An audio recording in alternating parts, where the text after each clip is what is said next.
Арыстан. Бұрынғы заманда бір арыстан патша болып тұрыпты. Ой қырдағы аңдарды түгел билепті.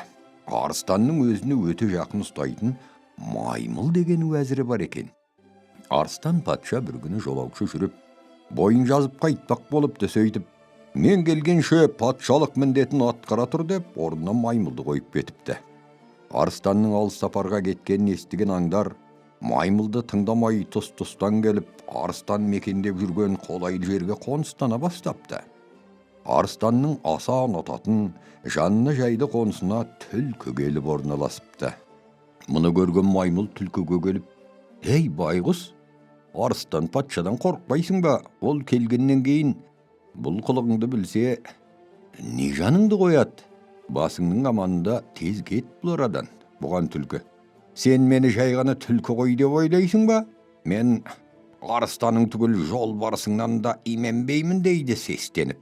«Бұл ара менің ата-бабамның жері екен. Арыстан зорлық жасап олардан тартып алыпты. Енді өзім еленемін. Маған тиесілі бұл жерге ол қалай дауласа да. Арыстан келген кезде сен маған хабарла, зорлықтың қалай болатынын көрсетейін оған». Мұны естіген соң маймыл: «Бұл түлкі кейпінде жүрген басқа бір мақтаң болды ғой. Арыстан келгенде күшін танытпақ қой деп ойлап, дауласпай қайтып кетеді». Маймыл кеткен соң түлкінің әйелі: «Қой, бұл жерде тұрмайық, кетейік тез.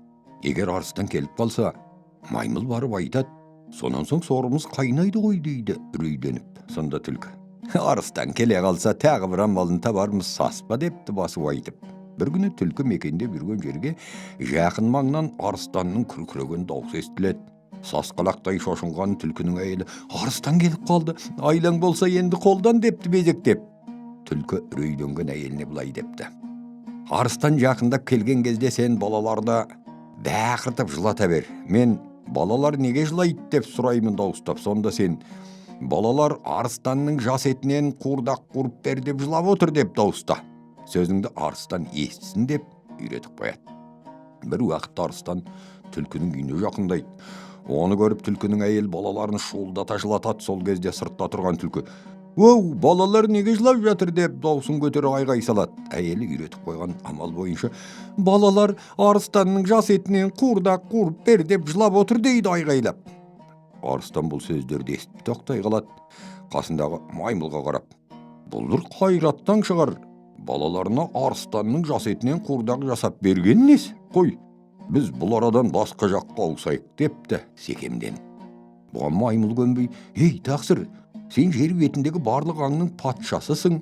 Барып көр, байқа түртсін. Көзіңмен көрген соң кіп кішкентай бір аңның айласы екенін білерсің» депті қайраттандырып. Арыстан қайратын бойына жинап, жүрегінің дүрсілін басады да ілгерілей түседі. Бұны көрген түлкінің әйелі балаларын бұрынғыдан бетер шуылдатыпты. Түлкі тағы да айғай салыпты: «Неге сонша жылатасың балаларды? Үйде жолбарыстың да қабанның да ет толып тұр емес пе?» деп ашу шақырып. Оған түлкінің әйелі: «Аңның еті көп қой, бірақ бұлар арыстанның жас етін сұрайды» деп танықтап. «Балаларға айт» депті түлкі зіркілдей дауыстап. «Біраз сабыр етсін. Қазір менің маймыл деген досым осы араға бір арыстанды ертіп алып келеді. Уәделі уағда болып қалды. Сол келген заматта арыстанды ұстап алып соямын. Соның жас етінен қуырдақ қуырып балаларды тойғызарсың». Мұны естіген арыстан маймылды ұстап алып: «Ей залым, мен алдап өлімге байлап бергелі келе жатыр екенсің ғой. Өзім өлмей тұрып алдымен сенің көзіңді жояйын» деп тарпа бас салыпты. Пәресін шығарып түтіп тастап, өзі айдалаға қаша жөнеліпті. Түлкі айласының арқасында маймылдың етіне тойып, ен жазираны мекендеп қалыпты.